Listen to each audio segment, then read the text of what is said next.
নমস্কার, দুরন্ত বার্তার নিউজ আপডেটে আপনাদের সকলকে স্বাগত জানাই। আপনাদের সঙ্গে আমি রয়েছি সায়নী। এই মুহূর্তের কয়েকটি গুরুত্বপূর্ণ আপডেট রইল বিস্তারিতভাবে।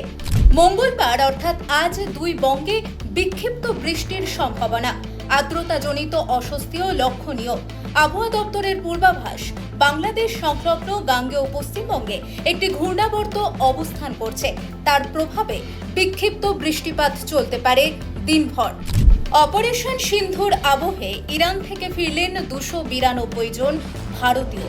24শে জুন রাত 3:30 ইরানের মাশহাদ থেকে একটি বিশেষ বিমানে প্রবাসী ভারতীয়দের আরও একটি দল দিল্লিতে ফিরেছেন।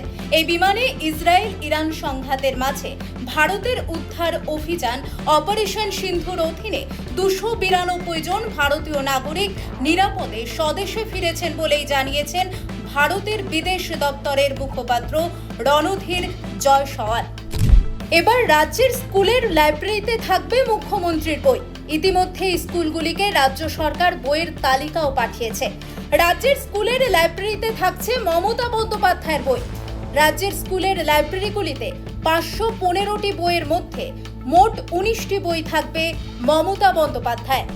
সিপিএমের যুব সংগঠন থেকে মীনাক্ষীর বিদায়, সম্পাদক ধ্রুবজ্যোতি, সভাপতির আসনে বর্ধমান লবির নেতা। সিপিএমের যুব সংগঠন থেকে সরলেন মীনাক্ষী মুখোপাধ্যায়। পার্টির গুরু দায়িত্ব পাওয়ার কারণে ডিওয়াইএফআই রাজ্য সম্পাদক পদে যে তিনি থাকছেন না তা একেবারেই নিশ্চিত ছিল।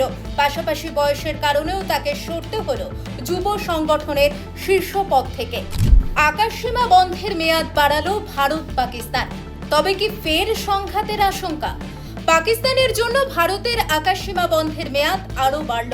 সোমবার নয়াদিল্লির তরফ থেকে নতুন নোটাম জারি করে জানানো হয়েছে আগামী 24শে জুলাই পর্যন্ত ভারতের আকাশসীমা ব্যবহার করতে পারবে না পাকিস্তানের কোনো যাত্রীবাহী বা সামরিক বিমান।